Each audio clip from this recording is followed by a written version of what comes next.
Olá pessoal, tudo bom? Como é que vocês estão? Aqui é o professor Tiago Meirinho para mais uma aula para vocês, trazendo aí mais do nosso conteúdo da geografia, trazendo mais conhecimento nesse período dessas aulas à distância. E hoje eu vou continuar aí o assunto do professor Johnny, né?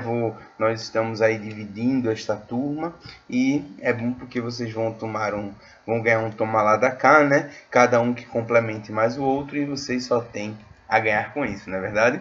Então, hoje eu vou falar para vocês de dois modelos de negócios completamente diferentes na questão agrícola.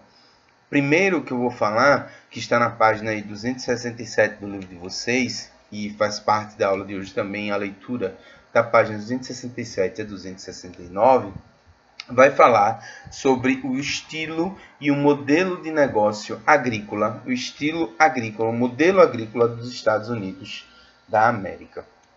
Os Estados Unidos da América, como a gente conhece bem, tem várias características marcantes no nosso mundo. E a principal delas é o fato de ser ainda a maior economia do mundo e ser aí o país que apresenta os maiores índices de industrialização, índices muito elevados de urbanização, um índice de desenvolvimento humano elevado, um padrão de vida elevado, é uma população rica e principalmente é o país que tem um elevado padrão de consumo no mundo. Tem um estudo que afirmou uma vez que se todo o mundo se alimentasse como os americanos se alimentam, nós iríamos precisar de 5 planetas Terras para produzir tanta comida. Ou seja, toda a extensão do nosso planeta não seria suficiente, para conseguir produzir tamanho, a quantidade de consumo que os Estados Unidos têm. Então, os Estados Unidos ele é muito famoso por essa questão industrial, muito famoso, muito conhecido por essa questão consumista, e na parte da agricultura, os Estados Unidos não podia ser diferente. Os Estados Unidos é referência de capitalismo, os Estados Unidos é referência de industrialização. Então, a agricultura nos Estados Unidos não vai fugir desses padrões. Então, os Estados Unidos ele desenvolveu ao longo dos anos, inicialmente, como a gente bem sabe, bem estudou lá em história, uma porção dos Estados Unidos tinham sistemas de agriculturas familiares, sistema de subsistência, e tinha também na porção sul o plantation, assim como tinha aqui no Brasil. A monocultura, no caso dos Estados Unidos, era do algodão, a mão de obra escrava e o latifúndio. E hoje, quando a gente olha para a agricultura dos Estados Unidos, ela é uma agricultura extremamente especializada, que tem uma conversa muito próxima com a indústria, tanto na mecanização da sua produção, tá? Adquirindo equipamentos, ferramentas, fazendo a indústria desenvolver tecnologias voltadas para o campo, para essa produção, como ela também é especializada, né? Essa ligação com a indústria, ela também ocorre na via oposta. Ou seja, os produtos que os Estados Unidos faz, eles têm como principal objetivo a indústria alimentícia, tá? Tanto que o produto mais importante que os Estados Unidos fabricam são o milho, né? Ou é o milho, né? Eu falei, o produto são foi ótimo. O produto é o milho, tá? E essa especialização é tão grande, vou falar um pouco mais do milho já. Essa especialização é tão grande que os setores do espaço se organizam e produzem a mesma coisa, que é para poder compartilhar de uma mesma infraestrutura e de um mesmo acesso a tecnologias. Então, a agricultura nos Estados Unidos ela é dividida em cinturões, ou, no bom inglês, belts. Então, quando a gente olha para o mapa dos Estados Unidos aqui em cima, a gente vê que ele é bem dividido em belts agrícolas, tá? Então, por quê? Porque ela é muito especializada e por conta do direcionamento da sua produção para o setor industrial. Então, aqui nós vemos vários belts. Nós temos o cinturão do trigo, como esse rosinha que a gente vê aqui. O cinturão do milho, ou corn belt. Vou falar só dele já já, que fica nessa região principal aqui, ó, Nós temos o cinturão do algodão, ou cotton belt, tá? Para quem não sabe, cotton é algodão em inglês. Então aqui, ó, nessa porção aqui vermelha, nós temos esse cinturão. O cinturão dos laticínios, na porção laranja. Aqui você tem terras muito caras, né? Então, aqui a prevalência de terras um pouco menores, tá? Temos a agricultura de subsistência ainda nessa porção, que é a porção com clima mais desfavorável. E uma agricultura irrigada aqui na Califórnia, tá? Que é uma porção também muito importante. E produtos subtropicais por aqui na Flórida, tá? Além de outros tipos, tá? E por que o Corn Belt ele é tão importante, gente? Porque o milho, ele é o principal fator, o principal produto alimentar na indústria. E isso é até a atividade de casa de vocês, tá? Eu quero que vocês pesquisem, eu quero que vocês olhem a importância do milho. Eu quero que vocês pesquisem como o milho ele está presente na maioria dos alimentos que consumimos.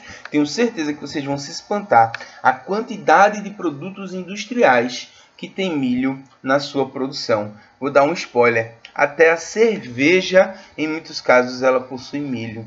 Então, coisas que a gente nem imaginaria que não estão na sua fabricação original, possuem milho, né? Muitos de vocês estão assistindo essa aula comendo salgadinhos à base de milho com sabor de alguma coisa. Às vezes com sabor até de batata, né?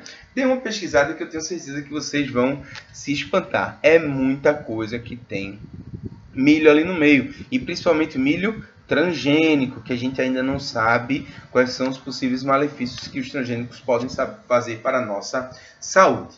Diferente dos Estados Unidos, a União Europeia já tem um tipo de agricultura diferente. Obviamente, quando a gente fala de Europa, nós falamos de uma porção, um território que ele é muito fragmentado. A Europa, historicamente, ela acabou criando vários pequenos países, são 50 no total.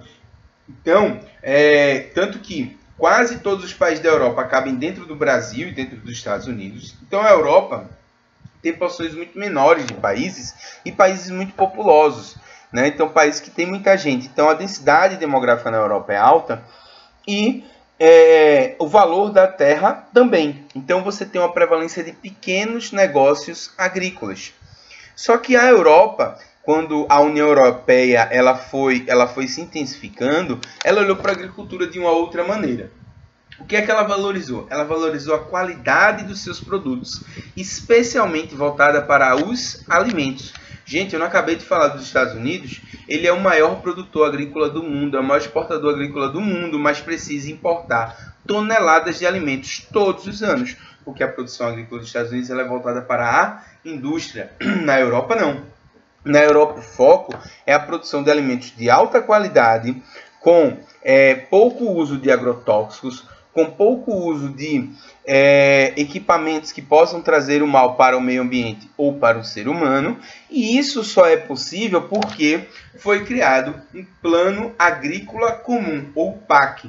É um plano da União Europeia que vai dar subsídios, ou seja, o governo vai financiar a produção agrícola local, mantendo os preços em níveis competitivos, fazendo com que eles consigam até exportar para outros países e consigam aumentar o seu padrão de qualidade. Inclusive, isso foi tema de debate recentemente, no final do ano passado, quando o Mercosul e a União Europeia firmaram um acordo. Esse acordo ele vai precisar ser aprovado. Qual é um dos maiores empecilhos contra esse acordo? Justamente países como a França, que tem uma produção agrícola muito forte, subsidiada, que atende a uma série de critérios de exigência de qualidade, de não usar agrotóxicos e não usar certos produtos, reclamando que os produtos agrícolas brasileiros vão chegar lá muito mais baratos, principalmente porque eles não têm que atender a esse critério de qualidade. Gente, a Europa preza tanto a qualidade que eles têm uma mentalidade que eu acho muito interessante, principalmente a gente analisando outros fatores geográficos. Como a gente bem sabe, a Europa é o local que tem praticamente os destinos turísticos aí. Quase todos os destinos turísticos mais visitados no mundo estão na Europa. Com certeza todos vocês aqui, incluindo eu, têm vontade de um dia conhecer a Europa, se não já conhecem. Então, a Europa, ela se destaca muito por esse turismo. E qual é a mentalidade deles? Produzir esses produtos de alta qualidade e não exportar. Diferente do Brasil, que exporta as melhores frutas, que exporta os melhores produtos, a melhor carne bovina não fica no Brasil, vai para fora para ser vendida mais cara. Tanto que esses produtos só aparecem na nossa prateleira quando não conseguem ser vendidos. Aí aparece fruta tipo exportação. Coisa mais linda, coisa mais bonitinha, tudo organizado, tudo bonito. Sabe o que eles fazem na Europa? Se você quer consumir nossos produtos, venha para cá.